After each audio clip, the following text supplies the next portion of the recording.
Reverend Margaret. Am I right? You're correct. Reverend, nice to see you again.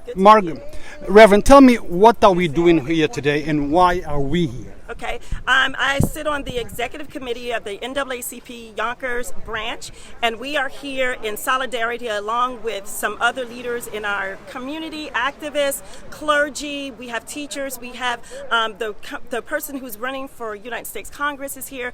We are in opposition of the Yonkers Board of Education. They are dismantling and they are taking away a key position that is in the Yonkers Public Schools, which is the deputy superintendent, which is seated with our only African American female that has that ranking title here in the Yonkers Public Schools. She is the only black female that has been in that position as deputy superintendent, and she works alongside with the superintendent.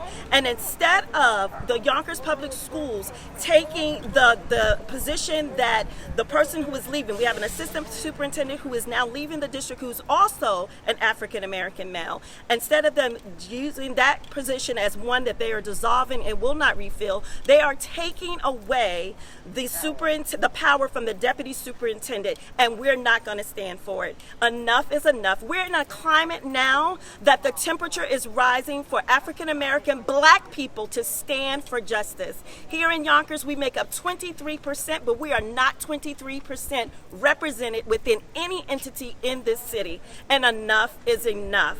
We keep saying we're diverse. We're only diverse when it comes to population, not in the city government, not in the police department, not in the fire department, nor in the school system. And so they are declaring that they're getting rid of Dr. Cadet's title. They want her to take a demotion. And how demeaning is that? As an African American woman, the only woman they have in power that sits and the black and brown children can look up to. So that's why we're here. We're here, and if other people are in the vicinity, please come down and stand with us because we need to fight this injustice. Now, Reverend, the Yonkers is going through a crisis right now, a Absolutely. financial crisis. You think this has anything to do with the crisis, or is it something else? I would dare not say, because I don't know the hearts of these people, but I would tell you this. I sat on 2 boards as trustee. I sat on a trustee in Tuckahoe. I sat as a city council person. You can find a way to find more money instead of eliminating a title position of somebody that knows what they're doing. If our superintendent just got a revamp on a contract, and I am a teacher and I'm an educator here, and I declare everybody look at my face to make sure you know that I better be a teacher until I'm ready to retire. Needless to say, if he just received additional funds for his contract, and I do not care about that, but my thing is lead by example. If we're suffering, lead by example. Because we'll be willing, even those teachers who are in the union, if we see the head leading by example, guess what? We would follow suit, but we don't see that. And we're looking for the Board of Ed to do their jobs and protect their workers, because that's what they're here for. Thank you. Gail, it's your turn.